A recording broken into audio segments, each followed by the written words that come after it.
Welcome, brave souls, to the chilling depths of horror and detail. Today we are going to share scary urban legends horror stories. First story, a local urban legend. Prologue. The story I'm about to tell you is considered an urban legend where I come from. But like most urban legends, there are probably pieces of truth scattered in it. This story, to my knowledge, has only been passed around by word of mouth, and this will likely be the first time it has ever been written down and shared to people outside of my area. My granddad told the story to me when I was about 13, and I will do my best to tell it to you the way he told it to me. On Halloween in 1985, the town's only recorded triple murder-suicide occurred. The crime happened to a family of four that lived 2 streets over from where I lived. The family seemed perfectly normal, helped their neighbors often, and fit right into the community. So it was a shock whenever the police found the scene the next morning. The cops were able to piece together a rough sequence of events, but they were not able to find a motive other than mental illness. Their full report was never released to the public, but if you caught an off-duty cop at the right time on a Saturday night, you could get some bits and pieces of what happened. Witnesses had seen most of the family out trick-or-treating that night, and it was said that the police found the bodies of the father, mother, and the younger brother still in their costumes. The whole house was dark and quiet except for the light and static coming from a television.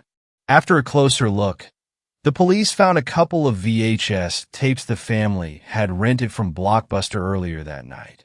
The identity of what the tapes were isn't known for sure, but the most common ones told were George Romero's Night of the Living Dead, John Carpenter's The Thing, and Stanley Kubrick's A Clockwork Orange. Whether the movies had anything to do with the murder or not is up for debate, but most think it probably triggered what happened. The scene is said to have been incredibly gory with spray and puddles of blood where the bodies were discovered. The father, mother, and younger brother each had their throats sliced open. The wound was so deep that when autopsies were done, the cut mark could be seen on the vertebrae at the back of their necks. Because of the coldness and severity of the acts, the police initially thought an intruder had come in and committed them, until they found the body of the older brother. The older brother was the only member of the family not in costume, and witnesses didn't see him with the family earlier that night. The police seemed to believe he stayed home to watch the horror movies, and once his family returned, he killed them in quick succession. His body was found sitting cross-legged on the floor at the end of the hallway of the upstairs bedrooms. The older brother's throat was not slashed as the others, but what was guessed to be the murder weapon was sticking out of his left ear. At his feet was a note sloppily written in crayon consisting of only 2 sentences. I didn't know. I had to be sure. Epilogue. As I mentioned before, there is no concrete, irrefutable evidence to support this story. However, there is plenty of circumstantial evidence. 1. It is said that if you look at the county archives, you will be able to find that a triple murder-suicide did in fact happen in my hometown, but any other details have been redacted. 2. There is an abandoned house 2 streets west of the house I grew up in and has been that way for as long as I can remember. 3. Our local graveyard has 4 unmarked graves fenced in together and away from the rest of the gravestones. 4. In 1986, the city council voted unanimously to replace Halloween with a more wholesome Harvest Day and has ignored any motions or petitions to change it back since then. Second story. Series. Since when are urban legends true?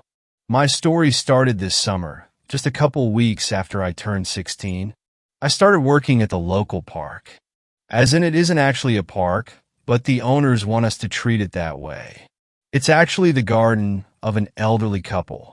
They have this huge garden, and they transformed this into, you guessed it, a park. And that's how it's currently used as. For a long time, I didn't know that the park wasn't a real park. Not that many people come here, but that's probably because I live in this really small village. And even though not that many people come there, they still needed help cleaning. And because they didn't have enough money to hire professionals, my mother offered that I could clean the park. For money, of course. I don't do that much. I clean the park, give the flowers water, take a nap, and go home. But sometimes I woke up in the house of the elderly couple. I would wake up on a couch because of the smell of freshly baked cookies. This happened if I didn't wake up when they tried to wake me up or found me sleeping in the park late. And if it was too late for me to go home, I would sleep there. They treated me like their grandson, and I didn't mind. The only thing that does bother me is the fact that they treat me like a little kid. But whenever my mother visits, they treat her like a little kid too. I'm pretty sure they treat everyone like a little kid. I wish that it stayed that way. But if it did, I wouldn't have a reason to post this, right? You see, I normally don't stay longer than 10 p.m. there. Either I leave or they bring me inside before that time. To be honest, I should have known something creepy was about to happen. For a while, I heard a voice calling me sweetie, honey buns, or some other ridiculously tooth-rotting sweet nickname before I fall asleep in the park. I'm pretty sure they said more, but now I know who it was. I don't want to think about it. You can argue and say that it was my mother or Mrs. B. Star, but it was undoubtedly a male voice. A deep, bone-chilling voice. The complete opposite of Mr. B's asterisk voice. He sounds like a grandfather telling his grandchildren stories next to a fireplace. But back to the night I like to call. Why the hell didn't I call an exorcist? As usual, I took a nap on the wooden bench. Sounds uncomfortable, but there are a lot of pillows on it. When I woke up, I saw that it was almost midnight. And that's when I remembered that they told me that they would be visiting some friends of them in another town, and that they would stay there for a while. My mother would sleep at a coworker's house because she had to work late and didn't want to drive home in the middle of the night. Lucky for me, Mrs. B gave me a key to her house, so I didn't have to walk home late if I overslept. This is the point in most horror movies that a serial killer comes and kills the person who recently had sex. Or that point where the ghost of a little girl comes to them and kills them. Or a doll. Either way, if you're a stupid teen like I am, and you're outside at midnight according to horror movies, you'll die.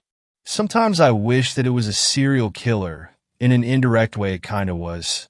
Because if I died, I don't have to deal with idiots. Oh? You want to know what had happened? Long story short, sometimes urban legends about some weird guy killing 3 little kids your friends tell you to creep you out aren't just urban legends. Short story shorter, I found the spirits or ghosts of 3 little children who got murdered in the park. Hold up before you go. Why tell the scary part of the story so anticlimactic? Or I expected a creepy story. And to those people, I want to say, normal murdered kids aren't creepy, and they don't kill every adult they see because they got killed by one. They're scared, and they don't want to be stuck in a creepy place. Now the park isn't creepy, but they're kids and they're lonely. No one comes in the park after midnight, and the 3 little kids were happy to see someone. A week passed, and something was added to my routine. At night, I would go back to the park and visit the 3 kids. We would draw or play hide and seek. But at the end of the week, something happened.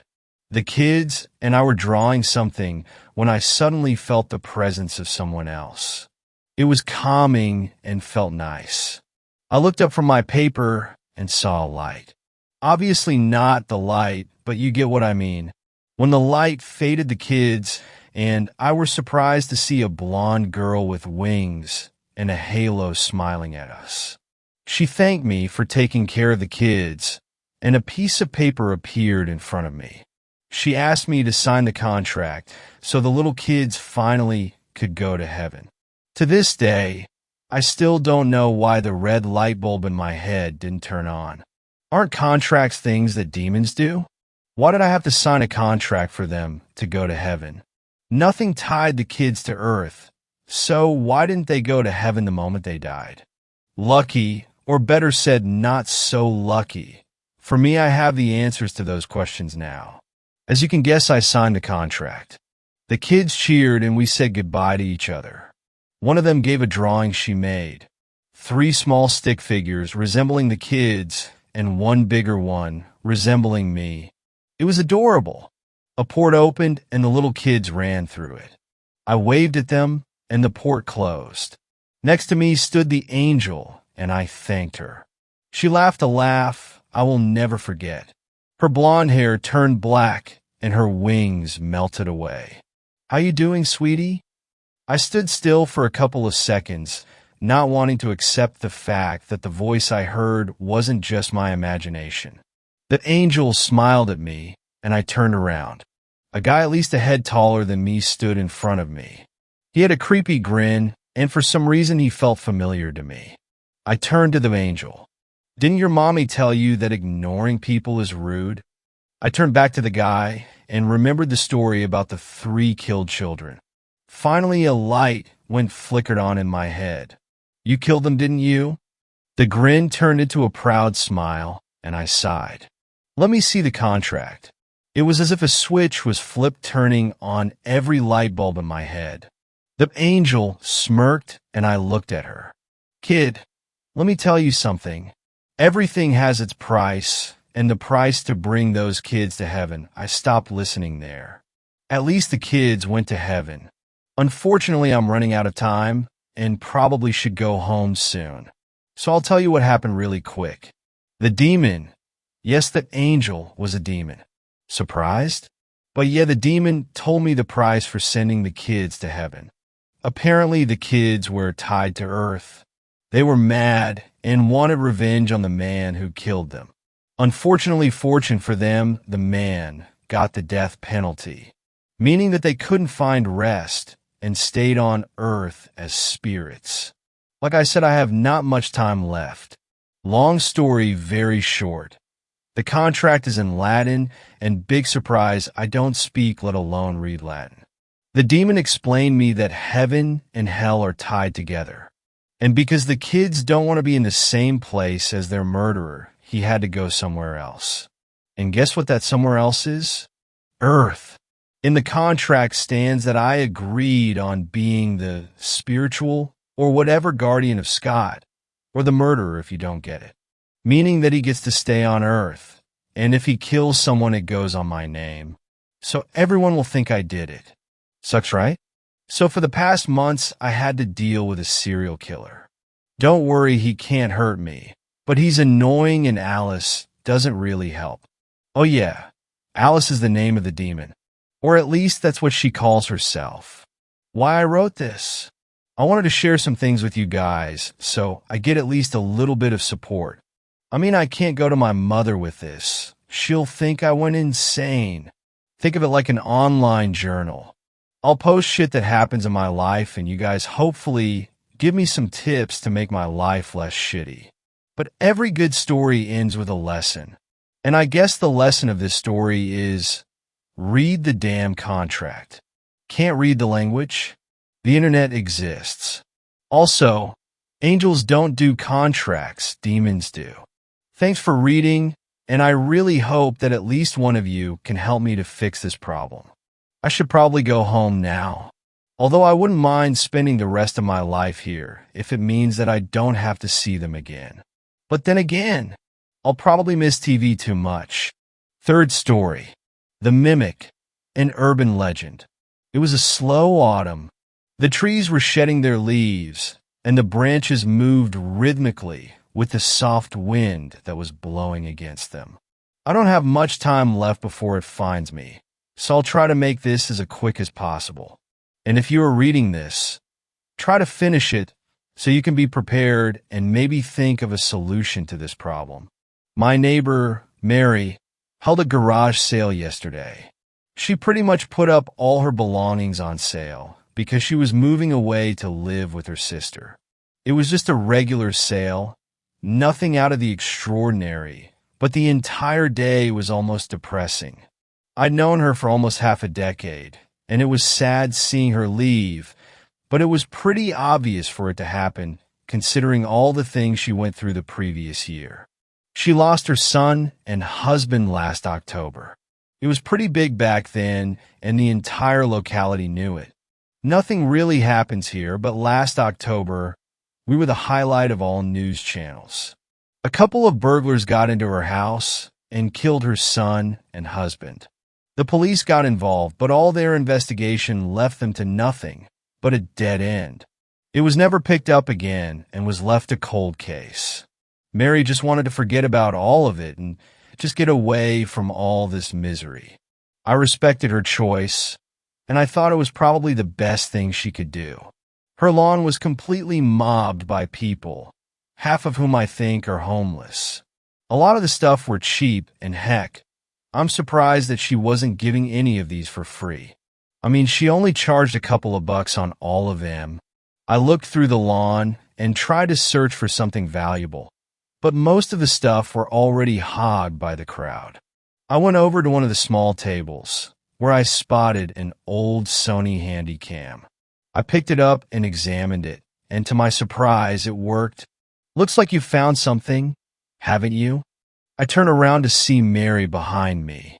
She had a smile on her face, but in the inside, I knew how miserable she was.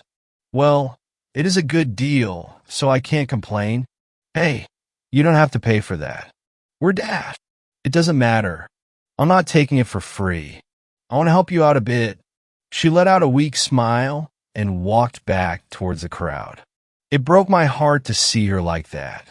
If those burglars chose another house, I bet Mary would probably be busy trying to get her son ready for school. She would have been living the life she would always tell me about. The life with a great husband, a wonderful child, and a sublime house. But not all dreams come true, I guess. I looked at the other tables, which had some bigger stuff on it. I noticed a pretty big suitcase lying on a table. I walked towards it and tried to inspect how reliable it would be to me. The suitcase was quite heavy and weighed at least 50 kilograms. I took the things to the counter, which was just a table with some money scattered on it. I waited for Mary, who was running from table to table as customers called her. When she finally came to the counter, I gave her the suitcase and the camera. So, how much is it? It'd be $10, but look, you don't have to dash. I handed her the money before she could say anything else. I grabbed the stuff and began heading home, but I turned around to ask her about the suitcase. Hey, the suitcase is actually pretty heavy. Is there anything you need in it? No, it's just probably some old documents. I don't need them anyways. Are you sure? I mean, it's like really heavy. I think there's something dashed. No, just take it. Her voice sounded stern. It wasn't like Mary. It seemed like she lost her tolerance and wanted to get rid of everything she had. I'm sorry. I just don't want it. You can have it. All right then, I guess this is goodbye, ain't it? I let out a smile and waved goodbye. I headed home and watched her slowly pack up the garage sale from a distance. Almost everything was sold out, and she must have reaped at least $200. I went home and sat down. I tried to watch TV and switch through the channels, but nothing could get my mind off the fact that Mary was living. We were best friends in college, and we lived close by since we were 18, and now she's just moving to another state. I was happy for her because she could finally get rid of all the depression she's had to put up with, but I want her to be safe. She's naive, and I didn't want her to face any more misery. I turned the TV off and heard the rain pouring outside. My house is often quiet. I find it pleasant, but sometimes it's just eerie and it feels like someone is watching me. I glanced at the camera that was seated next to me on the sofa. I decided to have a look at it and open it to examine the video's quality.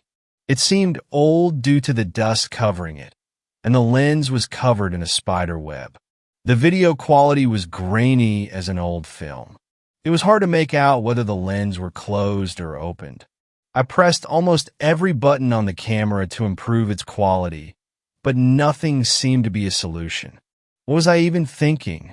A Sony camera being sold for like $7 would work?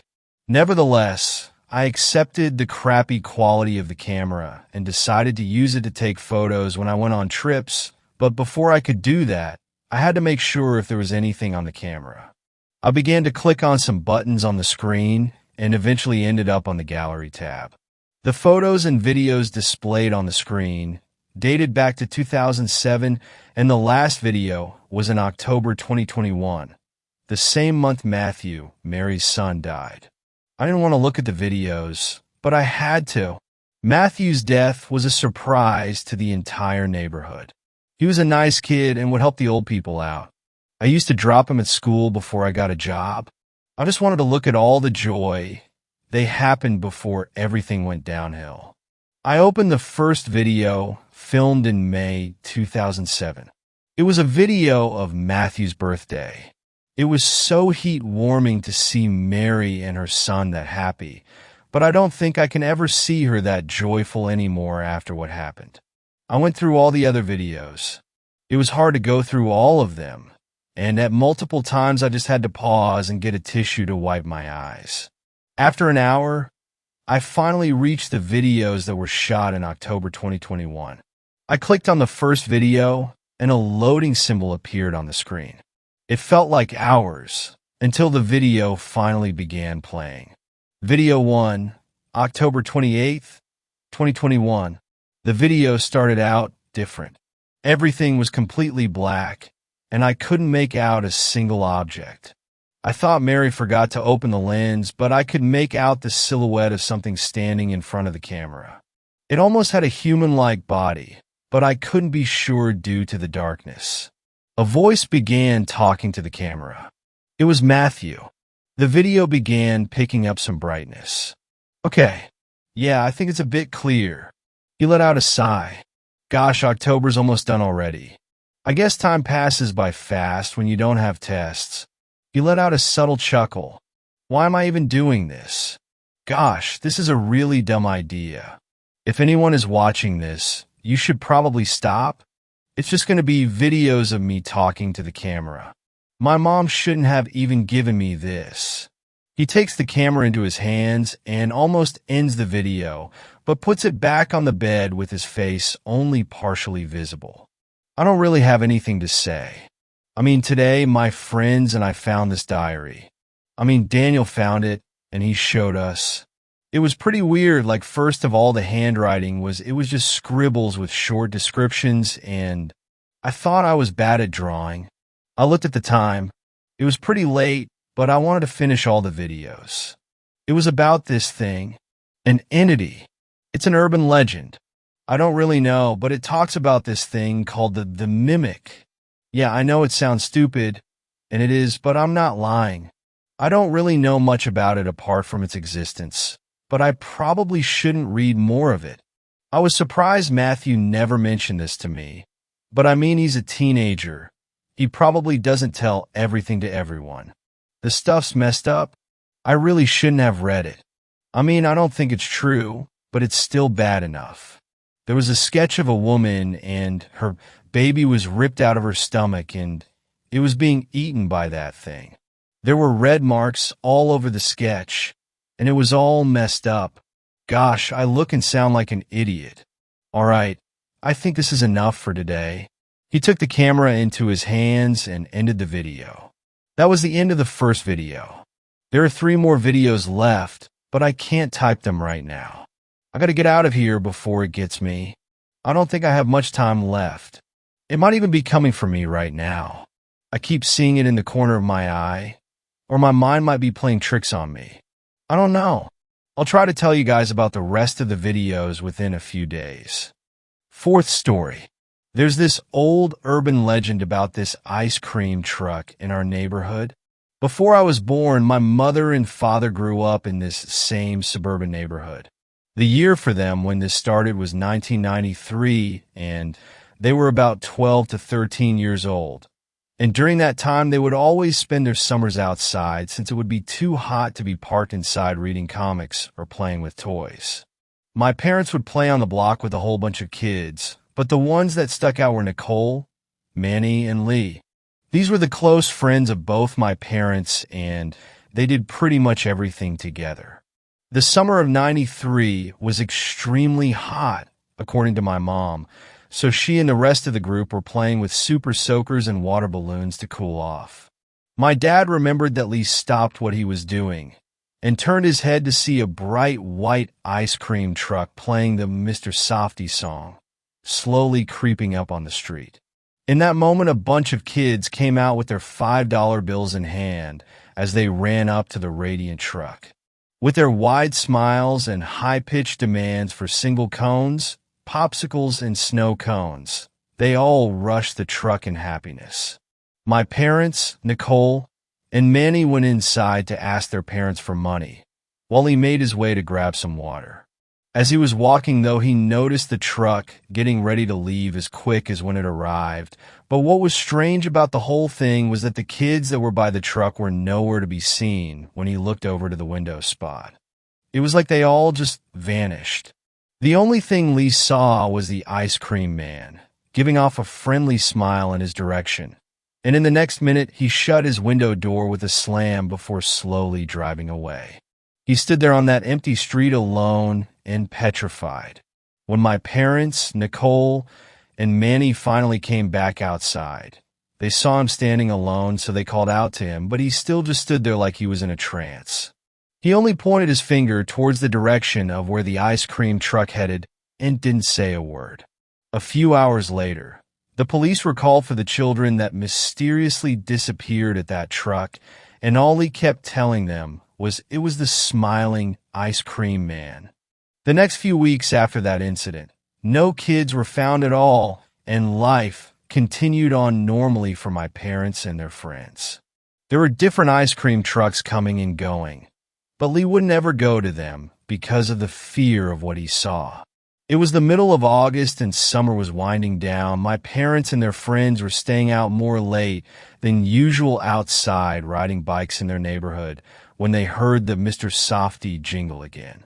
This time, everyone had their own money due to chores or other jobs around the neighborhood.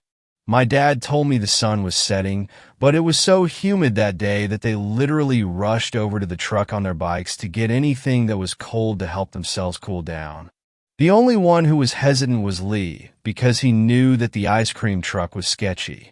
He still went over to keep an eye on his friends, but when he got over there, he made sure to keep his distance. When everyone put their bikes on the curb and lined up by the truck window, everything looked fine to Lee at first. Everyone was getting their ice cream, but he noticed that the man was the same man he saw that day.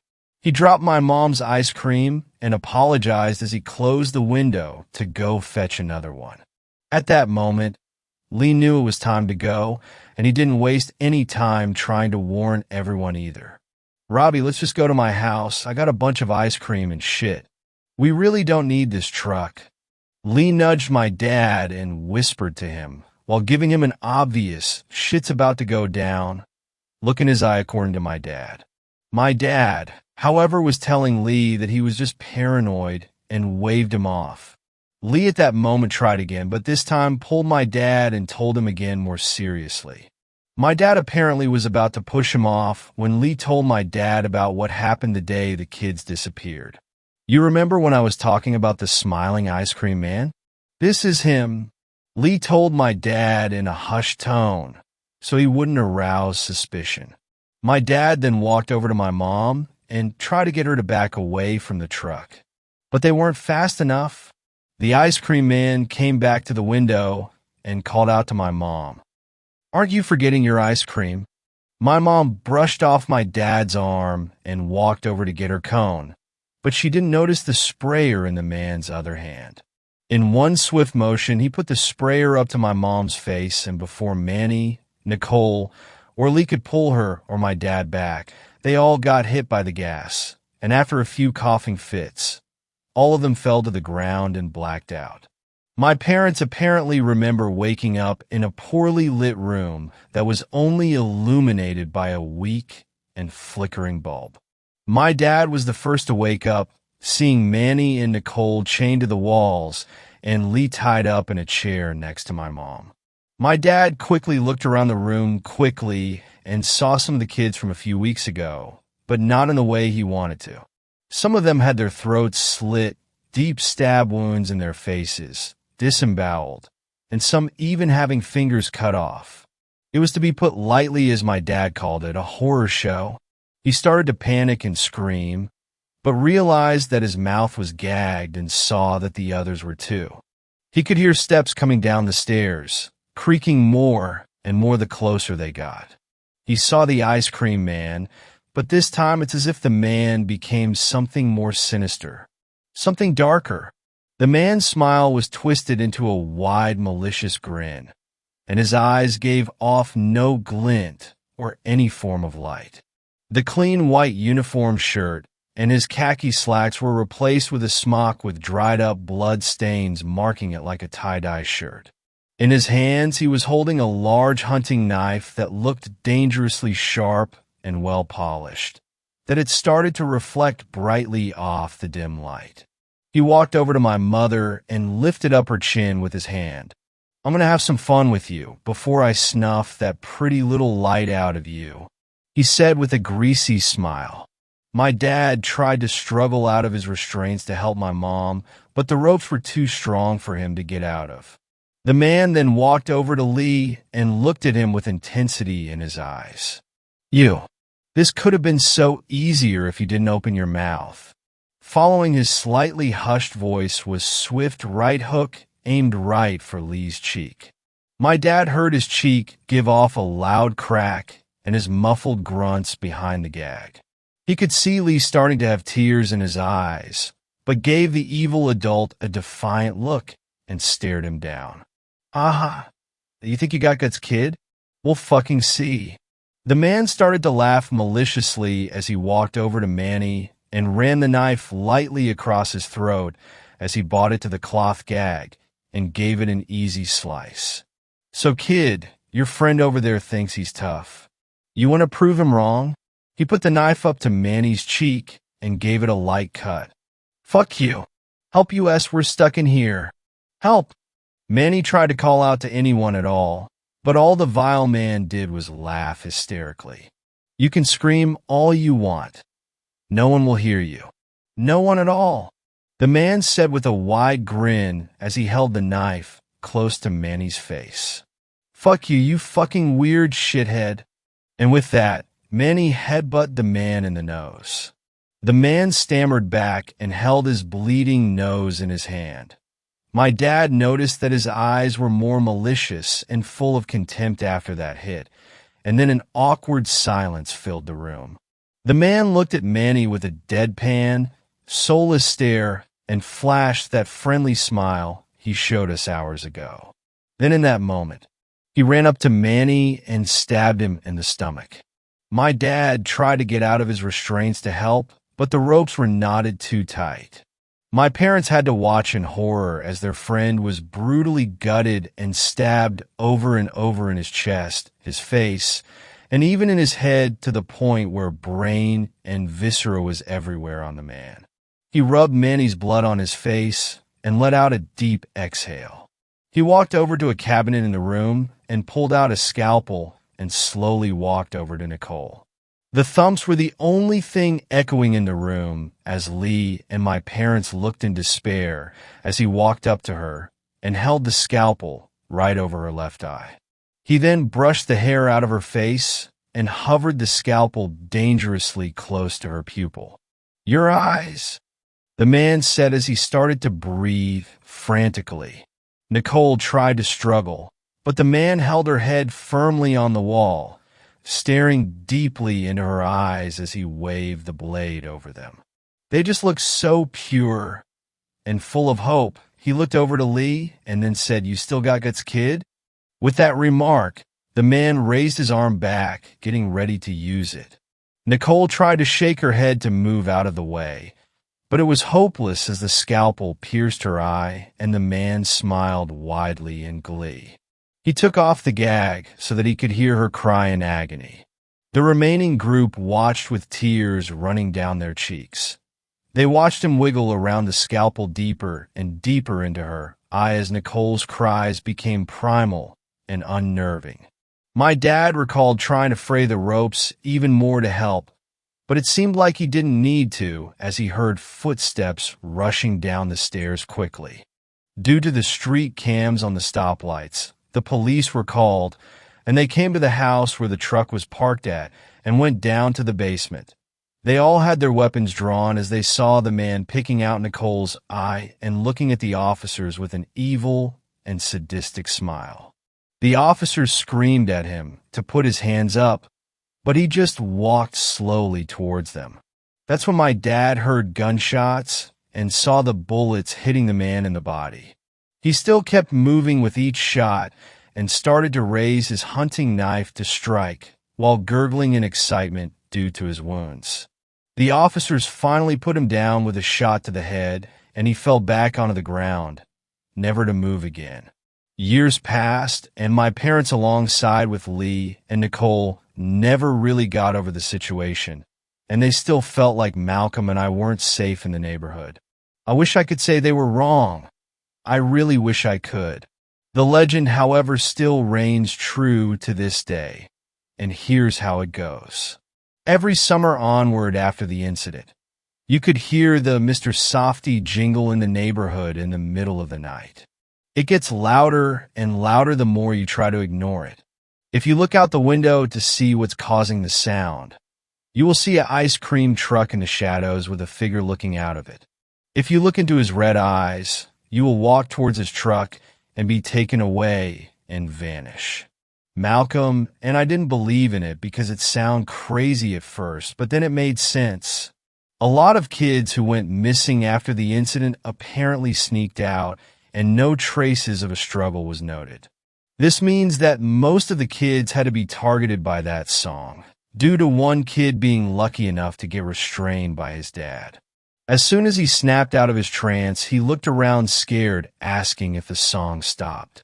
However, I was sadly still skeptical because some of the kids that were targeted had histories of mental illnesses and issues like psychosis, so it got hard to believe in after a while. We talked about it one night over the phone, and he was understandably scared. What if we start hearing that shit? My mom lost her eye, bro. His voice got a little shaky. I don't want to end up like that, man. I reassured him that everything would be fine and that the man that did all that has been long dead. I told him that nothing would happen to him since we literally live right across the street from each other, and to call me if something happens. With that, we both called it a night and went to sleep.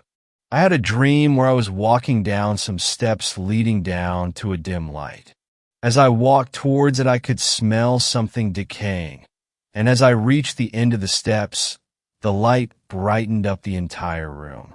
Bodies of kids were everywhere, dismembered and eviscerated.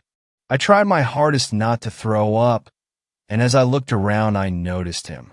The man was in back of the basement at a table, sharpening his knife. He stopped suddenly and slowly turned to meet my eyes. He flashed that wide and malicious grin that I only heard about in recalls from my parents. With a laugh, he charged towards me ready to strike, and as I put out my hands to guard myself, I woke up. I caught my breath, telling myself in my head that I was okay and I was alive. Stupid fucking story. I told myself as I pulled up the covers and turned on phone to ease my mind with YouTube. As I put in my passcode, I heard a song that sounded all too familiar.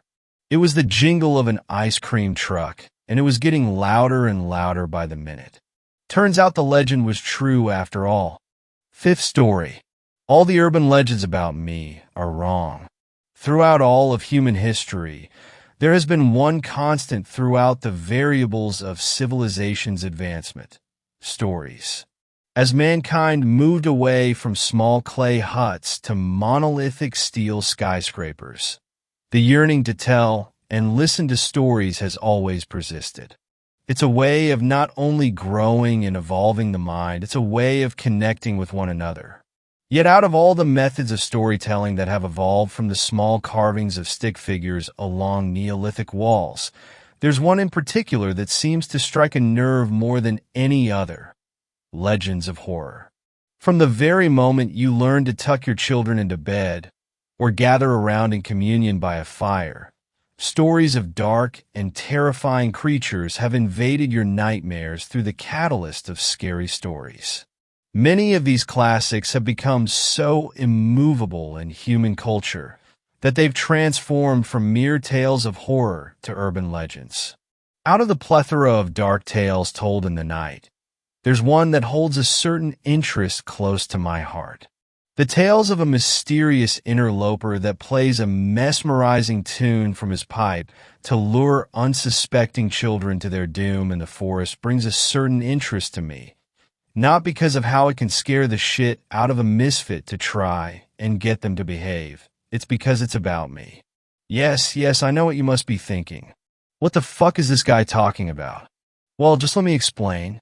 First of all, for those of you who are unaware of the tale of the Pied Piper, let me give you a small rundown. Originating from Germany, the legend tells of a town overrun with rats. The rodents feast on the town's produce and spread death and disease. Eventually, the town tries to hire a mysterious rat wrangler out of desperation. The wrangler plays his magic pipe, causing all the rats of the town to drown themselves in the sewers and wells of the town. Upon receiving no payment for his services, the piper begins to play a tune late at night, causing all the children of the town to get out of bed and head for the river. It is then that one by one, each child walks in a said river, drowning themselves. Pretty fucked up, right? That's because it's wrong. The legends have been misconstrued through a game of urban telephone lasting generations. Well, that's why I'm here, to set the record straight. So here we go. The Legend of the Pied Piper, written by yours truly. Once upon a time, in the mystical land of Germany, there lived a being of the earth. This being was strong and intelligent and had just as many hopes and aspirations as man. Yet he was not of man. He knew many things about himself, except from that of where he came from. The being spent many long years in the forests, educating himself about the world around him as well as its inhabitants. During the day, he would spend time with his friends, who were the fellow inhabitants of the forest floor. At night, he would take his musical pipe fashioned from the pine of the trees around him and play. Music was like a drug for the piper. He knew many songs, of which he would play a new tune every night. Once every so often, the piper would play one song through his instrument he knew all too well, the Song of Hunger. Unlike the rest, this song would reach far and wide in the land around him. Yet only one other would ever hear it. This other would be a child. Just one. No more, no less. As the music would play, the child would go off wandering away from home, into the forest. Almost every encounter between the children and the piper would be the same. The entranced child would walk into the woods smiling a cleaning smile as they came to the source of the wonderful tune. They would look up and see the piper perched along one of the tree branches up above. "Are you the one who plays such lovely music?" the child would ask. It would be then that the music would stop. Almost immediately after silence returned to the forest, the child would look around in complete adolescent confusion. Having absolutely no idea where they were or how they got there, they would look up at the piper and ask how to get home. Home?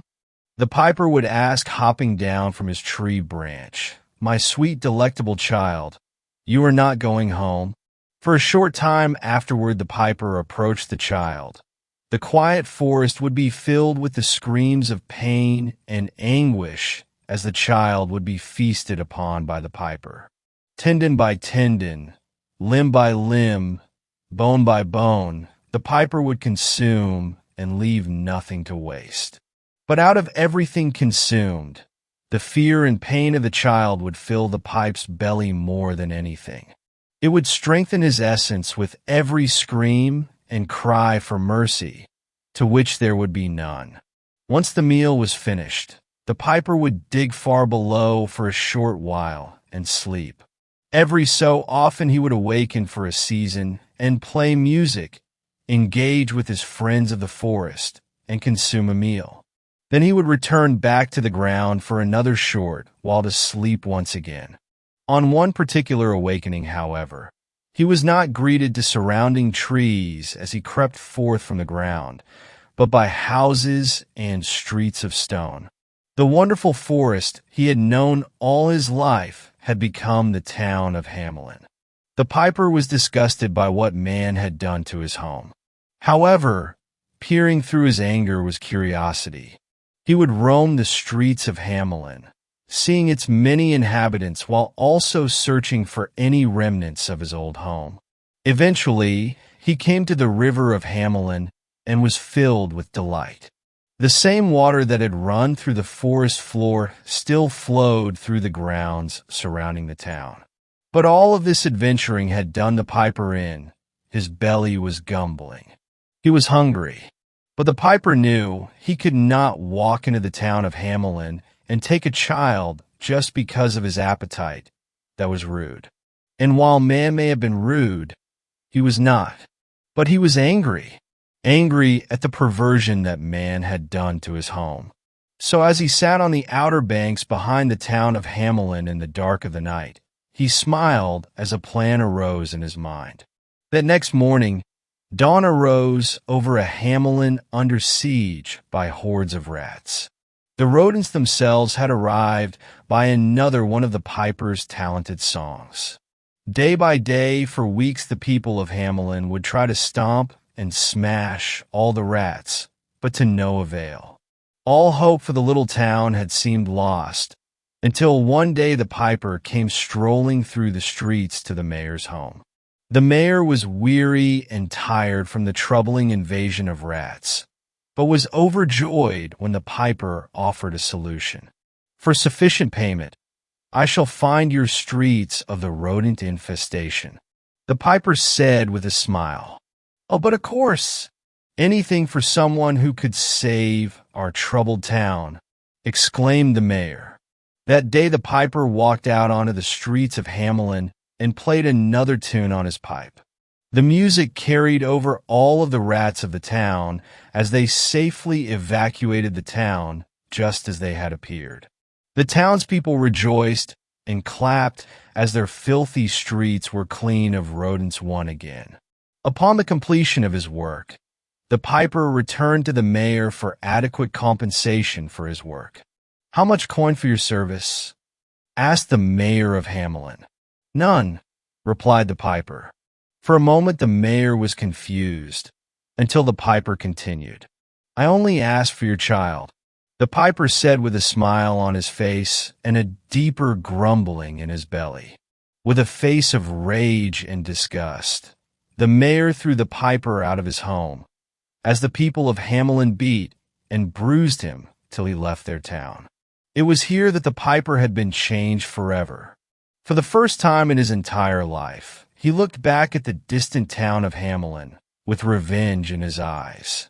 That night, the piper's song of hunger filled the air of Hamelin and lifted each dreaming child of the town out of their bed. In the midst of twilight, the children murdered their parents in their sleep, the perfect betrayal as repentance for their betrayal of the piper. Covered in blood, the children walked down the streets of Hamelin, carried by the soothing song of the piper. As they came to the river outside of the town, one by one the children walked into the river. By dawn, every single child of the town floated in the bloody river of Hamelin, except for one. The son of the mayor, the piper's payment. There, and then the piper feasted once again, next to the river filled with the true pests of Hamelin. The child's screams carried far in the crisp morning air, yet there was no one left to hear it. With his belly full and the town emptied, the piper dug himself a place in the ground to sleep once again for a short while. And unlike the wretched people of Hamelin, the piper lived happily ever after. There we go. That's a nice story, isn't it? Even nicer that the whole thing is fixed. Of course, I hate that it took so many centuries for the director's cut of this story to even come to light, but I've been asleep for so long. And I have to say, I am quite impressed with the way the world has progressed in terms of technology and architecture. But I'm quite disgusted by the further perversion of this once green world. But at the end of the day, what can one lonesome piper do in a world so vast and alien to him now? Well, I suppose we'll both find out together now, won't we? Well, I better go on and get off of here. I'm getting hungry, and my pipe has been quiet for long enough. Sixth story. My small town and its many urban legends. The car that no one comes out of. Anyone who has even spent time in a small town knows how rumors fly. Everywhere you go, you will hear gossip about affairs, who was kicked out of town, how the manager of the local diner got fired, and so on. Sure, my town might have those things, but the rumors don't stop there. Anomalies, missing people, cryptids, you name it. Around almost every corner you'll find something you wish you hadn't. For a bit more context, I live in a small town of about 2,000 people in eastern Colorado. For privacy reasons, that is all the information I will give you about my location. I was born and raised here. After graduating high school, I just never left and had no intention of leaving. For the most part, these rumors are just that. Rumors. Urban legends, folklore, whatever word you find fitting. At least that's what I believed until just a few years ago, when I started to get curious about some of the rumors. When I was young, I would just stumble upon them. As I got older, I would seek them out. To uncover the oddities of this town I am so fond of. I am here to tell you all about my small town and all its wonderful and terrifying anomalies one at a time. Starting with Old Man Marley's abandoned car. It was the summer of 2017. My friends and I were bored and wandering around private property. Hey, wait! Isn't this Old Man Marley's land? Linda said to me with a burst of energy. Yeah, I think it is. Why does it matter? I respond back to her in an uninterested tone. Callie, you don't remember the old rumor about him? You're kidding, right? Linda remarked with a snicker. You honestly expected me to remember every little rumor this damn town has? Just as I finished my sentence, Ally jumped in. Oh, come on, you have to remember. Kids have been talking about Old Man Marley since middle school. I shook my head as she tried to jog my memory. You know, the old car in the field that people never came out of or whatever. Yeah, I think I remember something like that. I responded back half-heartedly. Come on, let's go try and find it, Ally said with excitement. I promise you it's not as fun as you think it is, Linda said with a chuckle. Wait, you've been in it? I said with my interest rising. No, I've actually never seen anyone sit in it. I just looked at it from afar and felt creeped out and left. We all stood still in our places. Our curiosity slowly grew inside of us. I think I can remember where it was. It's been a few years, but let's look. We walked around the 100-acre property casualty for the next hour when we finally found it. It was nearly impossible to make out the make or model of the car. It looked like it was once a light blue, but was covered in years of rust and decay, weathered by the hot summer sun and harsh winters. I'm not really a car expert, but it looked like a car from the 1950s. It was slightly sunken into the earth, like it had begun to accept its fate as part of the land. It was about a mile away from a road, so it really didn't make a lot of sense for it to be out there. However, it wouldn't be the first time I saw a random old car just decaying in some dirt. As we got closer to the car, we felt uneasy. The car had a few trees and bushes surrounding it that would just slightly scratch at the paint, making a hideous screech as the wind blew. We were a couple feet away and started to shyly giggle. All of us were unsure as to why we were so nervous. Linda learned to open the door. It took some muscle, but she got it open. The windows were either tinted or became black some other way, because we couldn't see inside. Our jaws hit the floor when we looked inside. We were blown away by a beautiful 1950s interior. What was surprising is that it looked brand new. At least I would imagine it would look brand new. The seats were cherry red and leather. I could smell the new car smell from feet away. Fuzzy dice hanging from the rearview mirror. And strangest of all, the radio was softly playing an old song that none of us recognized. I had goosebumps all over my body. We all heard some rumors about the car, but none of us remembered ever hearing about the inside being perfectly preserved. Linda leaned forward and found keys in the ignition. She took a deep breath and sat down. Ally and I both gasped as she hit the car seat. We all froze, feeling like idiots trying not to move as the wind whistled by us. "See, guys, I told you it was silly," Linda said as she started to fidget with stuff inside the car. Ally and I made our way around the car looking at it at every angle. Something still felt so wrong about all of it. "Sorry to disappoint you ladies, but I am still here. As you can see, I am still in the car even though Dash." She shut the car door before she finished her sentence.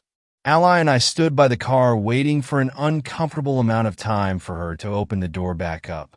We figured she was trying to be funny or trying to scare us, and we didn't want to get in the way of her joke. After what must have been 90 seconds, I walked up to the door. I flung the car door open, expecting her to yell "gotcha" at me or something dumb, but to my shock, she wasn't in the car. Not only that, but the interior of the car now looked old like the outside of the car.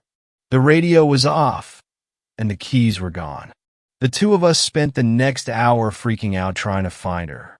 We tried to find her on our own because we didn't want to get in trouble for being on private property, but after finding no signs of her, we asked for help. That was the last time I ever saw Linda. The years passed by, and it was as if nobody cared she went missing. I couldn't even find records of her disappearance online. A couple years later, I was wandering around Old Man Marley's field. I saw the car and was brave enough to open the car door, and I was amazed to see the beautiful new interior that was in the car before Linda went missing. The old-timey song that echoed on the radio sent shivers down my spine. It brought me back to the last time I saw Linda. I pulled myself out of my fuzzy memories and walked back into town. I was planning on just going home, but stopped by the local diner. I got inside just as it started to rain. It felt like the weather was trying to match how I was feeling. I sat down at the high-top bar with the bar stool squeaking in the process. Mrs. Patty saw me from the kitchen and got a puzzled look on her face. I won't go into too much detail about Mrs. Patty, but she has been in this town longer than most people I know. She has definitely seen some things, but that's another story for another time. "Why so gloomy, baby?" she said with a smile and a twang. "It's nothing. I just have a lot going through my head." I could tell as soon as I looked up at her that she didn't believe my lie. She was a stubborn woman, and I knew I wasn't going to win this game. Okay, you win. Have you ever heard anything about that old car in Mr. Marley's field?" Before I could even get the sentence out, her eyes widened. It was clear I jogged her memory. "Oh, wow, it's been years since I thought about that car. Yes, when I was young, we used to dare each other to go sit in it. It started out with people just saying it was haunted because of the music that would play on the radio. Then one day, my friend Rebecca shut the door. Me and a few other kids watched from a little ways away, but got confused when the door didn't open. I walked up to open it up, and she was gone. We searched for her for a while, then gave up and went home. We told our parents, and that was that. A week later, my friends and I all went back. My friend Sal did the same as Rebecca. He sat down and shut the door. I think you can guess where the story goes from there. I never saw Rebecca or Sal again. They just disappeared into thin air. Yet another one of the big missed stories of this town, she murmured as she whipped down the bar counter. "Wait, your friends are the ones that started the urban legend?" "Yes, unfortunately. They didn't get justice. It seemed like everyone else just forgot about them. She paused and then looked at me. I could tell she had the realization that I had been to the old car. "Oh no, don't tell me you dash," I interrupted her. "Yes, you remember my friend Linda? She got in the car and never came out." "Oh, that poor sweet girl. I'm so sorry, Callie," she said to me in a loving tone while I tried not to lose it. You know, something that always stood out to me about that car was the keys in the ignition. As she finished her sentence, I perked up. "Well, what about the keys?" I replied, "Well, I'm sure as you know when you open up the car, the inside looks as good as new. It looks as if it's been sent back from the 1950s, but as soon as someone gets in and shuts the door, the next time the door is open, the interior is old and matching what the rest of the car looks like. But do you know what's missing when you open that door back up? The keys." "Exactly. I don't know if that means anything, but where do those keys go?" "I don't know. It's probably nothing, but I'm too old now to do anything about it." "No, I think you're onto something," I blurted out, and I jumped off my chair and ran back into the rain. I ran back to the old car. As I sprinted through the trees and jumped into puddles, I started to think how stupid the idea was. I finally had my eyes on the car. As soon as my eyes landed on it, I swore I felt it looking back at me, daring me to get in. I slowly approached the car, feeling dumb for being so scared, but had to remind myself to stay sharp. I wrapped my cold fingers around the car handle. The sounds of the raindrops hitting the windshield gave me a false sense of peace. I opened the door, and I was greeted with the all too familiar sights and sounds of the car's interior. The saxophone on the radio sounded louder than ever. I put my knee on the seat, making sure that if the wind blew the door shut, my leg would stop it. I leaned over to take the key out and was met with more resistance than expected. I assumed it was just from the keys rusting and getting stuck. As I pulled harder and harder, I started to feel dizzy and lightheaded. I let off the keys and sat for a moment to think, making sure my leg was still protecting the door from shutting. As I sat in the car, I realized how relaxed I felt, how soothing the music started to sound, how soft the leather seats felt against my leg resting on it. I felt an intense urge to sit in the car and shut the door. After a couple minutes, it went from an urge to something I actively had to fight off. I shut my eyes and gritted my teeth, grabbing the keys and pulling one last time. To my surprise, I was able to get them out. The music started to blare and went from a claiming tone to a raging orchestra. It took all my strength to leave the car, but I knew I had to. I heard a voice in the back of my head telling me that if I stayed, maybe I could find where all those people went missing. They had to go somewhere, right? Maybe with the knowledge I had of the car, I could find them and get out, but I knew in my heart that wasn't true. I managed to get out of the car. When I got out, I ran as fast as I could, not looking back. As I ran with the keys in my pocket, I wasn't sure where I was running to. I thought I should maybe give them to Mrs. Patty, but I didn't feel like she should have that burden on her hands. After all, the keys could mean nothing. I decided just to keep them. I got home and went into my room. I looked for a good place to keep them, but ended up throwing them in my bedside drawer. The next day, I went to look at the old car to see if anything would change now that I had the key. The outside was normal. However, I was met with not only missing keys, but the interior of the car looked old. Not the typical brand new leather. I felt so relieved. The problem was fixed. I just needed to keep the keys in a safe spot or get rid of them altogether. I went back to my house with a plan to get rid of the keys. I opened up the drawer to find the keys missing. I panicked and dumped the whole drawer out onto the floor. No keys. I searched all around my room for hours. I tried to remember if maybe I never even put them in the drawer. If I misremembered, I gave up and went to sleep. After all, Maybe the keys just took care of themselves. Now I didn't have to worry about what to do with them. When the morning came, I had to drive out of town for some errands. I headed out to my car, but before I opened the door, my heart sank as I heard music playing on the radio. I slowly opened the door and peered over the steering wheel to see that rusty old key in the ignition. I felt the same strong urge to shut the door and let the car take me away to wherever the keys take people, but I was focused and got them out. Confusion filled my head. I had so many questions. How did the keys get into my car? How did they fit into both cars' ignitions perfectly? After testing if my normal keys still started my car, I jumped out and looked for a place to bury the old cured key. Before long, it was a foot underneath the earth. I checked my car a few hours later, and to my amazement, the old keys returned. I took them out again. My next attempt was putting them in a box and throwing it in a pond. They still came back. No matter what I did, they always came right back into my car. I even managed to split it in half with some heavy-duty tools, and boom, it came back a few hours later. Still to this day, I have those damn keys that just love my car. It seems they need a car as a host of some kind. I'm not a big fan of my car having the power to take me to the underworld at any minute, but if someone has to live with it, it should be someone who knows what they can do. That being said, I never let anyone borrow my car. And that is one of the many strange phenomena of my cozy little town. Seventh story. My sister is an urban legend. My sister is an urban legend. I never liked those growing up, probably because of her.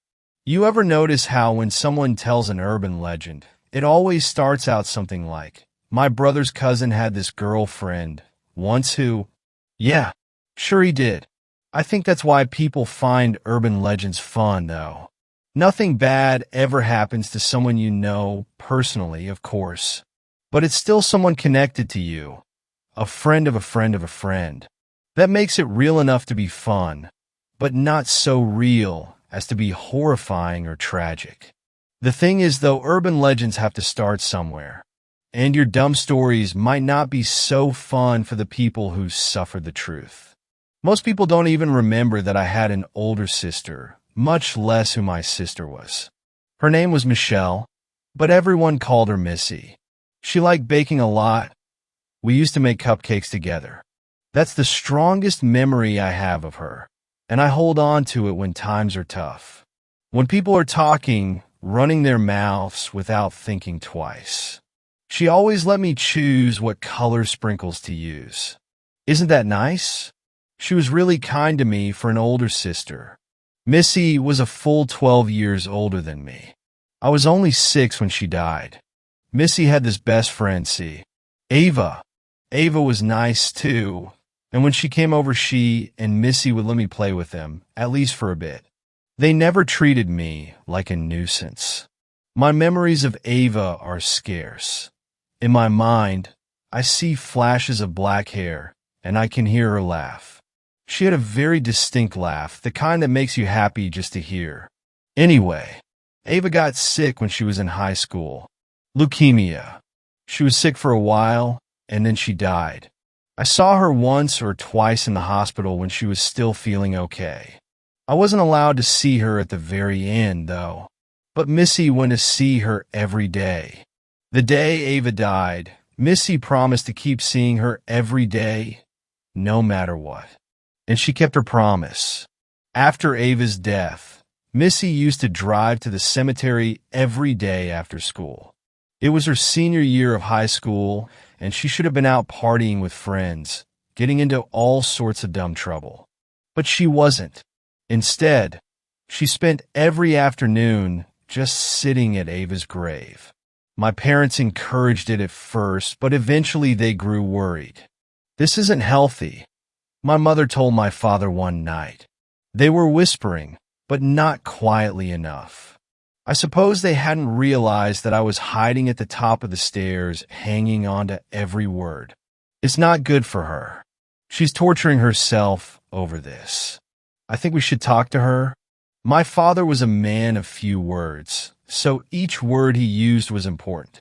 I knew that there would be no more daily cemetery visits once they talked to Missy, and that made me relieved.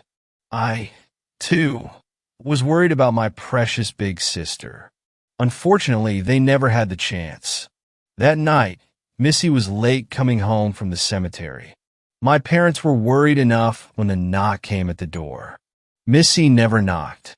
When we saw the police officer standing there, asking for Michelle Turner's parents, we all knew what had happened.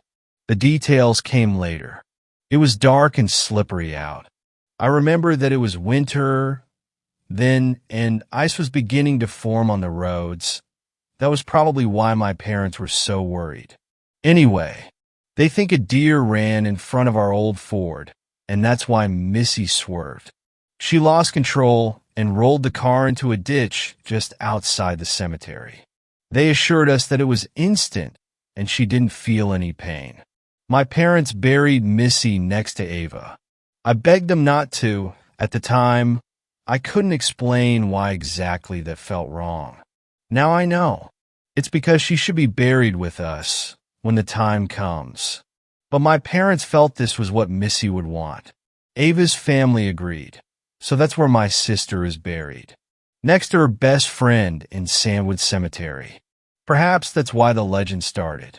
A few years after her death, long enough that the town wasn't in mourning anymore, my family and I started hearing the stories about the two dead girls in Sandwood, how their mysterious deaths could never be explained. People came up with all kinds of crazy ideas. In some versions of the story, Ava and Missy were lovers, torn apart by death only to be reunited in the afterlife. In others, Ava was jealous that Missy was still alive and ran her car off the road, so they would be even, which is both ridiculous and stupid. In all versions, though, Missy didn't roll her car by mere accident or coincidence. It was Ava's ghost or the face of death itself that did it. Or, and this one pains me the most, she rolled the car because she wanted to die, and that was the only way to make it look like an accident. I hate that version because out of all the stories, it's the only one that could be true. It was a full-blown urban legend by the time I hit high school. People were never careful around me because they didn't realize Missy and I were sisters. People had long forgotten to include Missy's last name in the stories. Besides, we were 12 years apart. Most people just assumed Missy was an only child. But she wasn't. She was my sister. That's my sister people are talking about. It's a fun urban legend for most people. It's a terribly painful, terribly real memory for me. I never talked about Missy. I didn't want people asking me about the legends or bothering me with them. I simply avoided them or expressed disinterest if they were brought up. It was working pretty well until one day near the beginning of my senior year. A couple of my friends, Sarah, Tom, and Gregory, wanted to go out to Sandwood one night and begged me to join. They say if you go out when the moon is full, you can hear the sound of the two girls laughing together, said Sarah in hushed tones. We were killing time in study hall, and I wanted nothing more to escape that stupid conversation. I remember rolling my eyes a little at her. Really? Why is it always a full moon? Honestly, some people are so unoriginal. But then I thought about Ava again, and her laugh. And I tried to think back to Missy's laugh. What it had sounded like. But the thing was I just couldn't remember. I was stuck on that sudden revelation when Greg and Tom jumped on board Sarah's proposal. Why not? It's a nice enough night for it. And it's not like we're going to get another chance, said Tom. Greg nodded and added, I'm blowing this shithole town as soon as I graduate. Might as well take on good story from it, right? Greg thought he was such a fucking badass. Real edgy. Sometimes it made me cringe, but I still liked him. I really should have said no. I should have told him I had homework or family night or something. There were a million excuses I could choose from. because I didn't want to make a mockery out of my sister's death, out of all the pain my family had been put through at her expense. But her laugh, I couldn't stop thinking about her laugh. And even though I knew I wouldn't hear it, knew the stories were bullshit. Yeah, I'm in. I had to take the chance. Greg drove. His parents were loaded and let him borrow any one of their numerous cars whenever he wanted. He picked me up last around 10 o'clock. I told my parents I was going to a study group and I'd be back late. They trusted me. They thought I'd moved on as much as I could from Missy's death. They really overestimated me. We drove out to the cemetery and parked on the side of the road, windows down so as to better hear the ghostly laughter. Everyone cracked open a beer, except for Greg, who actually didn't drink. I think about Greg a lot nowadays. He was always pretending to be someone else. Not that it really matters now, I guess. We sat there drinking for a while, laughing and chatting about school. Sarah was practically bouncing in her seat from nervous anticipation as the night wore on. It was all great fun to them, a game.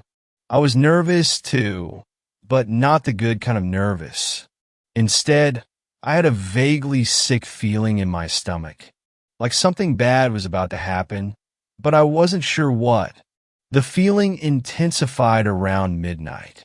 That's when we would hear the laughter, Sarah told me, because that's when the veil separating life and death is lifted ever so slightly. That's when we can hear the dead. I didn't believe her. I'd waited for a sign from Missy since the day she died and never gotten one. I believe that dead is dead. No amount of wishing or hoping or sobbing in your bedroom while your parents drink themselves to sleep again will ever change that. I was musing on that when Sarah shushed us. Hey, listen, do you hear that? I thought she must be kidding. We all quieted down and listened. Outside, the wind rustled the leaves of the trees. For a moment, just one sliver of a moment, I thought I heard someone walking through the grass. And then it was gone. Tom snorted at us as he chugged the rest of his beer. I don't hear Sherdash. That's all he got out when the screaming started. It was all around us like we were caught in some kind of freak storm, shrieking and wailing, the likes of which I had never heard before in my life. It was like a portal to hell had been opened, and we were hearing the voices of the damned. It was the sound of pure agony, and it was so loud that it shook the car. No, wait, it wasn't shaking the car. Something else was. The car was rocking wildly back and forth, so hard that Sarah and I were bouncing on the seat. I hit my head against the top of the car and cringed, my vision blacking out for a second. I could hear the screams of my friends join the voices outside as the car rocked violently. I was terrified for a moment that whatever was outside would shake the car hard enough that it would roll over. I took a second to think about that, about the car rolling, about my death, about what my parents would think when I died, just like Missy had when Tom's voice tore through the night air. Roll the windows up. Jesus Christ, roll the windows up. My hand was on the window crank before I could even process what he'd said. I had the window up in seconds. Sarah, on the other hand, was curled up in a ball in the middle of the back seat, sobbing and rocking back and forth. I scrambled over her to close her window, trying to desperately hold my ground. The car was still rocking back and forth, back and forth. A few seconds later, the engine roared to life and the screams outside increased in volume. For a moment, the shaking got worse and I was thrown to the floor. Then Greg slammed on the gas and we shot out into the night like the proverbial bat out of hell. I know, cliché, but it's exactly how we felt. The shaking stopped. The screaming stopped. Everything stopped except for Tom and Greg's swearing and Sarah's sobs. I sat in the back seat, stunned and terrified, listening to the night wind as we left the cemetery in the dust. But just before we turned onto the main road, just before we left sight of the cemetery for good, I could have sworn I heard someone calling my name, in the voice of someone who had been dead for 12 years. That night ended our friendship. It seemed like a big deal at the time, but looking back, most high school friendships are doomed to fade into obscurity. We would have drifted apart sooner or later. Anyway, it was just the fact that it happened so suddenly that made it hard to swallow. But maybe it was for the best. Our experience became a part of the legends. We didn't hear stories about mysterious laughter anymore. Instead, we heard stories about screaming and shaking and hell. I chose not to listen to them. I didn't want it anymore. I just wanted it all to go away. But things like that don't ever really go away, do they? It's been many, many years since I graduated and left my hometown. Many years since I've been to Sandwood and put flowers on my sister's grave, praying and hoping that I would wake up and everything would have been one big nightmare. I don't have nightmares anymore. Nothing in my dreams can be worse than what I've seen awake. It's the 30th anniversary of my sister's death this year. My parents want me to come home for her death date. They want me to visit the cemetery with them. And I know I should. I know it's important to them, and it's my duty to them as their daughter. And yet I find myself hesitating as the season draws to a close, as the snow begins to fall and ice begins to cover the roads. Because I'm terrified of the day when I return. I'm terrified of hearing my name whispered once again in the cold stillness of the cemetery, beckoning me to glance at what's on the other side. 8th story. I think I just met the creature from a creepy Finnish urban legend, Niitymies. The original story from the internet goes like this. The Opie is hiking and fishing somewhere in the eastern Lapland, Finland. Opie has been lucky with fishing, and just for the fun of it, he wraps them in a cloth and makes a bundle to carry over his shoulder. He gets a little bit lost on his way back, but finds a small road. He can't find the road on his map, but he figures that the road will eventually get him somewhere where he can ask for help. After a while, he sees an older man walking on the road. The man has a gun in his hand and points it at Opie as soon as he sees him and demands Opie to stop. What do you have in your bundle? Man with the gun asks, and Opie answers truthfully. It's just some fish. The man then wants to see the fish before he finally puts his gun down. Opie describes that the man looks somehow relieved after checking the bundle, and recalls being very confused about the situation. He thinks that the man is probably someone raising reindeer, so just walking out there in the middle of the nowhere is not really that strange. But usually these people are very friendly and chatty. The man then asks Opie whether he has a gun with him or not. Opie doesn't have one. He is there just for fishing. It's not normal to carry a gun around in Finland. People do that usually only when hunting, and you need to have a permit. When the man hears this, he tells Opie that he will walk Opie to a larger road that will take Opie to the closest village. He seems very rushed and tells Opie that he needs to get out of the woods as soon as possible.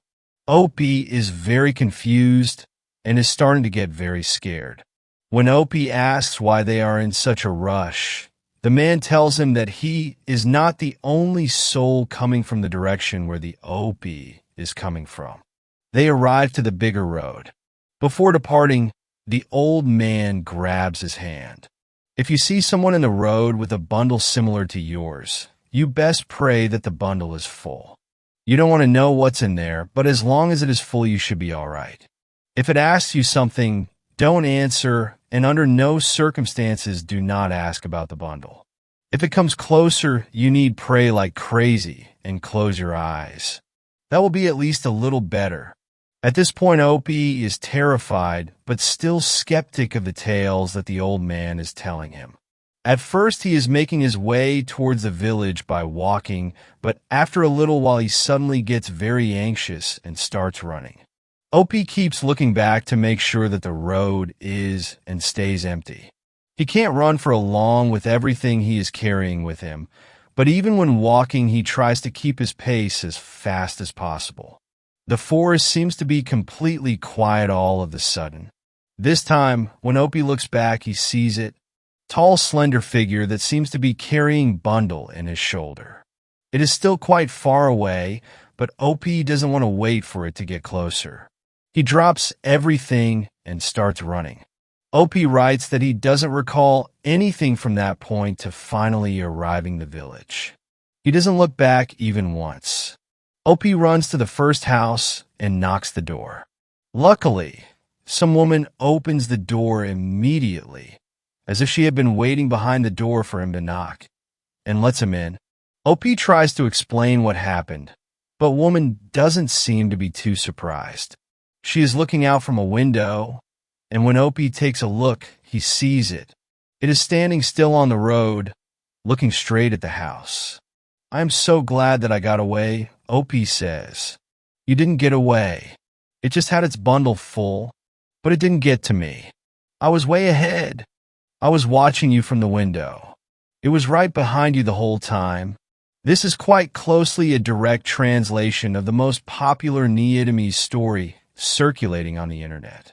By the way it is told, it seems to be just another internet copypasta. There are of course others as well, and even my grandpa seems to know the story. My grandparents have a summer cottage in Lapland. When we were little, my grandparents would take us kids there, me and my older brother, sometimes our cousin, every summer. When we were a little bit older, my grandpa told us scary horror stories that mostly took place in Lapland. My grandma had to stop him sometimes when we were too scared to even go to sleep after hearing these stories. Many of them involve something called nighted. As I have explained before, nighty can be translated to a bundle, but the word is rare enough that on its own, without a context, I didn't even make the connection to bundles. I just thought it was the name of those beings. In these stories, nighty wasn't completely coherent concept, but rather just this evil spirit kind of thing that wandered in the forests. One particular story about it eating the souls of those lost in the wilderness has stayed with me. Back to the present. Me and a few of my friends decided to visit to my grandparents' cottage last weekend just to have a little nice vacation on our own. One of my friends, Laura, wanted to bring her BF Topi with us as well, so in total there were 3 girls and 1 guy. The first day was just ordinary, chill day. The second evening we warmed up the sauna and decided to go ice swimming on the lake. After we girls got back from the sauna, Topi asked us if we had seen anything out of normal when we were walking back from the sauna.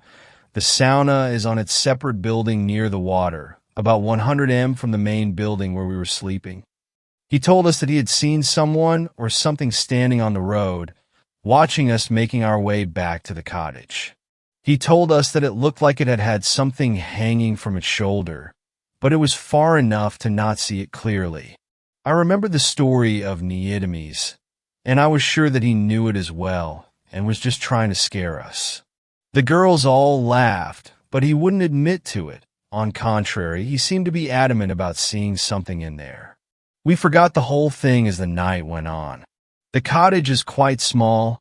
There was a sofa bed in the main room and some mattresses on a loft above it. Laura and Topi took the sofa, and me and the other friend slept on the loft. Suddenly, in the middle of the night, I was woken up by the crying Laura. She was shushing me to be quiet. It's not nice to be woken up in the middle of the night, so I might have sworn or something, and to come look out from the window with her. Topi was already awake and looked just as scared as Laura. Apparently, Laura had woken up to go to the toilet and seen something on the road on her way back. Lots of these older cottages still have the outhouse toilet without a running water. It had looked just like Topi had described it, although it was dark outside, so she didn't get a good look. Suddenly, the thing had started to run, maybe fly would be a better word, towards Laura. Laura said that it was unnaturally fast. Laura ran back to the cottage and locked the door behind her. She then woke up first Topi, and then us. Sure enough, when we peeked from the window outside, I was almost shitting myself. I was so scared we saw it. It just stand there a few meters from the cottage and was looking straight at us.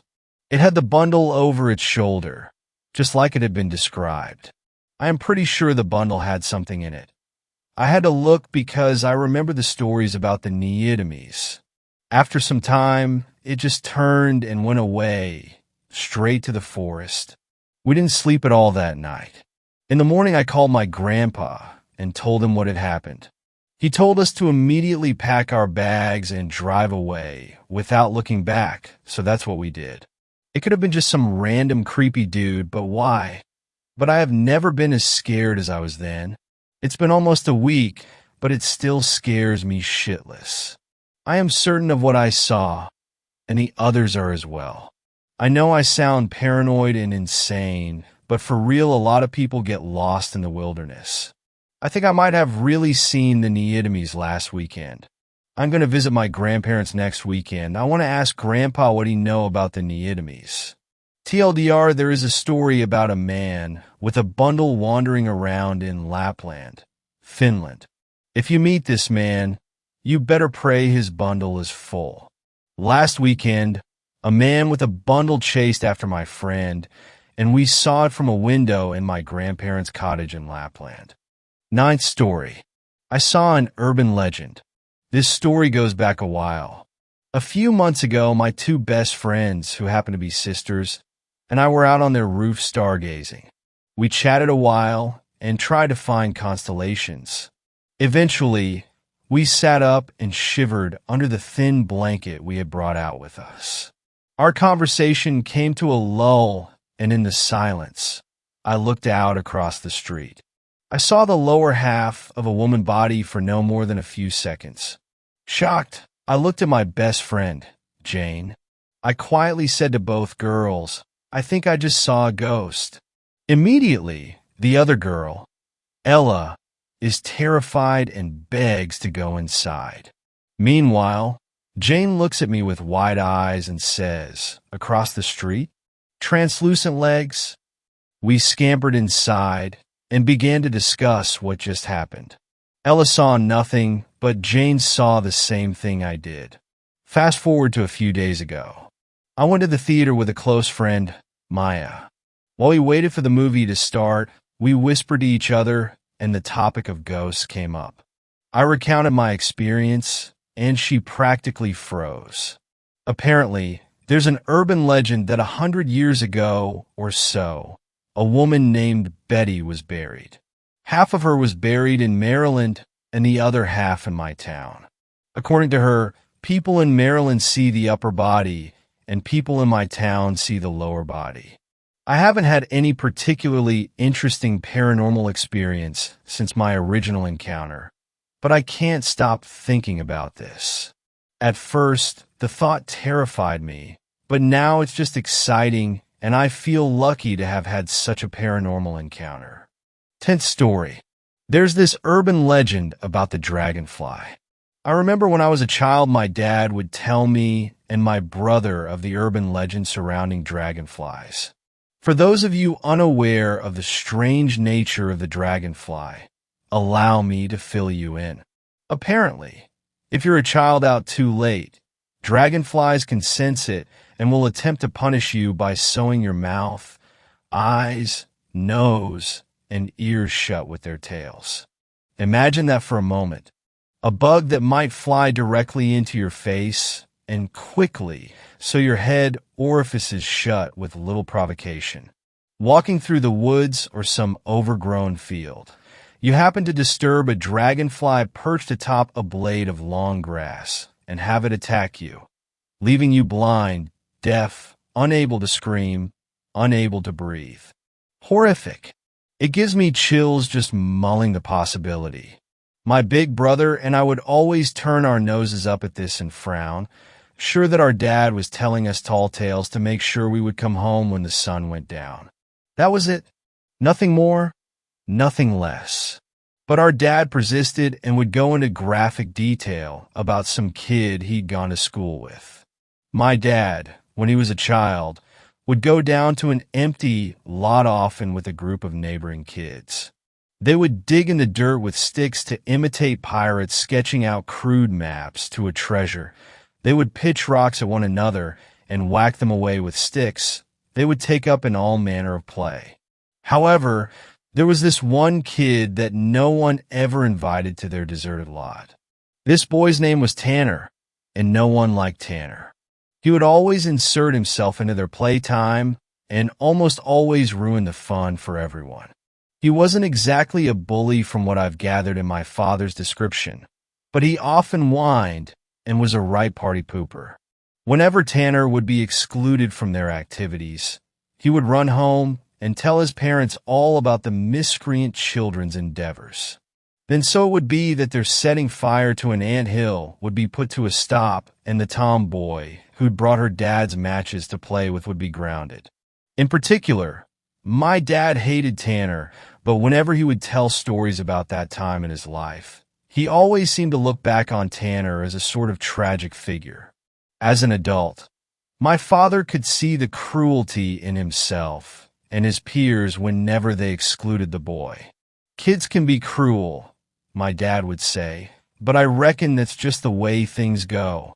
He would revel in telling me and my brother the sorts of misadventures that him and the other children would get into, and we would always listen with great attention as we'd grown up in the age of the internet. And it was helpful in some nebulous way to hear about a time gone by when kids would play with dirt and marbles, and that was enough somehow. It was simply neat. The aforementioned tomboy, named Rachel, was the girl who'd given my father his first ever kiss at the age of 8 behind an old honeysuckle bush.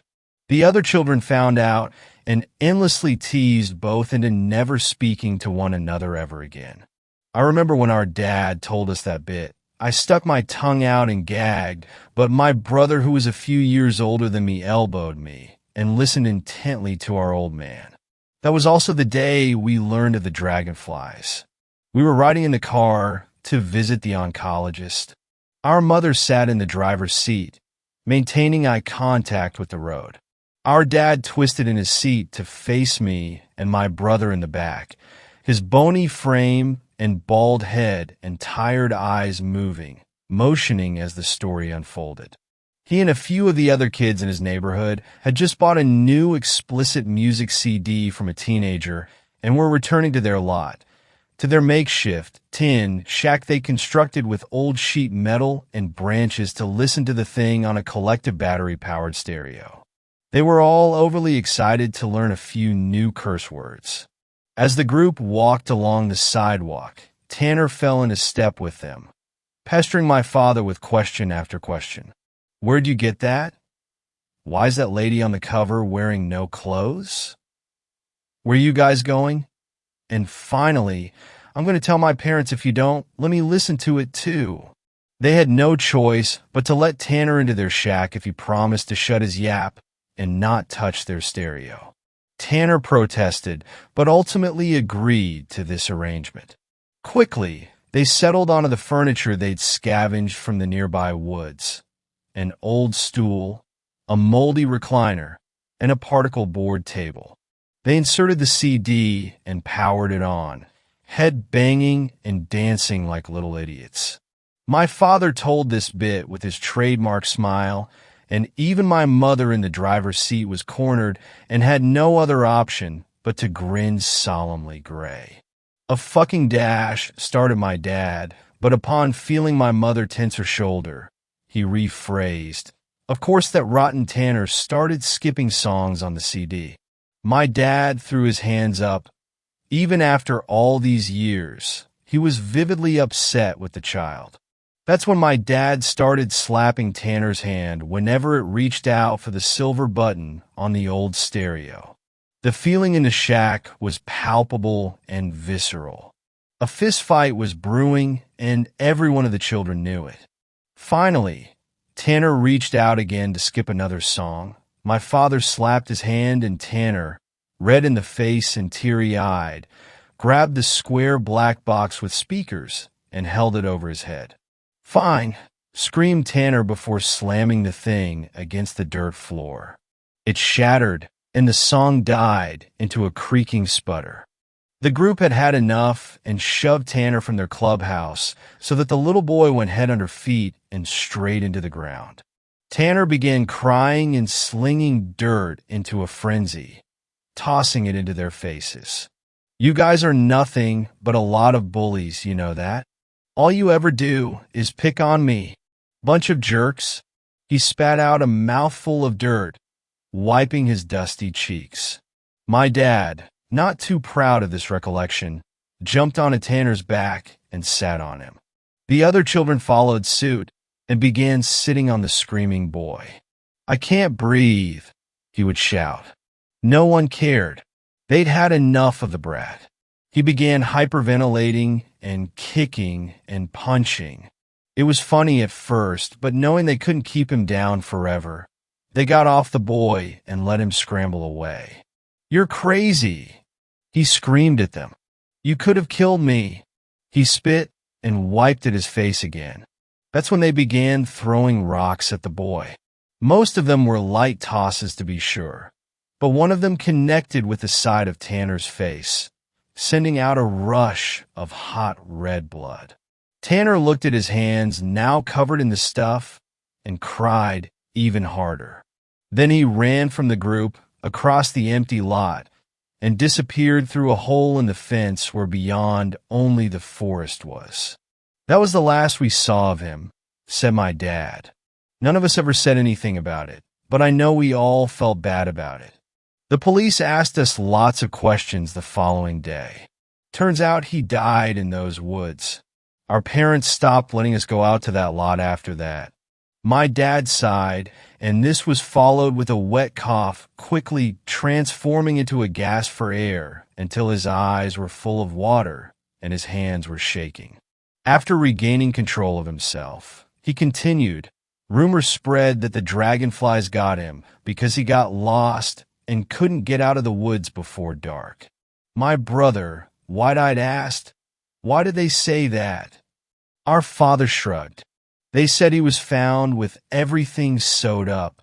He motioned with his bony index finger to emulate the motions of a dragonfly, sewing his face shut. Noticing our small, horrified expressions, he put both hands over his chest, all crisscross, and closed his eyes with his tongue stuck out. It did extraordinarily little to lighten the mood. When our father died, my brother grew distant, stopped playing with me, and started hanging out with other teenagers while I still colored in my SpongeBob crayon book. I was left alone, confused by the whole world, and always waiting for my dad to come home. I would tug on my brother's shirt, pleading to do things like we used to, perhaps hoping to create adventures like the ones our dad told us of. I would be met with a swift knuckle to the forearm, and my arm would hang limp by my side for a few brief seconds with tears pooling in my eyes. Mom, always the resilient type, withdrew emotionally, and it is only in retrospect that I am aware that she was trying to hold herself together. I honestly believe that she thought she was doing the right thing, not wanting to destroy us all in her own grief. She worked, cleaned, absently lived her life. That always makes me sad. This is what I remember. I hate you, screamed my brother, as my mom held up the small bag of marijuana she'd found stowed in between his mattress and box springs. It was all so vivid. She confronted him and his troublemaking ways. I hid in the corner of the doorway to his bedroom. Fuck this, he said, shoving past her. He nearly stumbled over me in the hall, but upon seeing me there, he stopped and put his hand on my shoulder. I'm leaving and I'm not coming back. He started to move away, but it seemed that something occurred to him, and he turned to look at me full-on crouching to meet my eyes. I love you. I was stunned. He pulled me into a brisk hug and left out the front door. I could hear my mother crying through the wall that night. I wanted to comfort her. I wanted to go to her and tell her it was all right. I wanted to let her know that he was just lashing out. I was 10. That night, I crawled out of bed long after I was sure that Mom had gone to sleep. I crept through the house and into the living room, withdrawing an old photo album from the cabinet near the fireplace. It was covered in dust, and I laid it out over my lap as I sat in the armchair with my father's outline infinitely pressed into it. On the first page, there was a happy family of 3, and the mother had a swollen belly beneath her sundress. She was giving the grinning man in the photo a smirk and eye roll as he snapped the photo. This was in a park. The little boy there was forever posed in a laugh with squinted eyes, his head lolled back. I flipped through the photo album and watched the grinning man grow thinner and thinner, but that smile stayed the same. His smile was always there. It seemed that everything else around the mouth changed, including the people. The boy developed pimples and an icy, angsty stare. The mother's expression hardened into a stony resolve that broke my heart.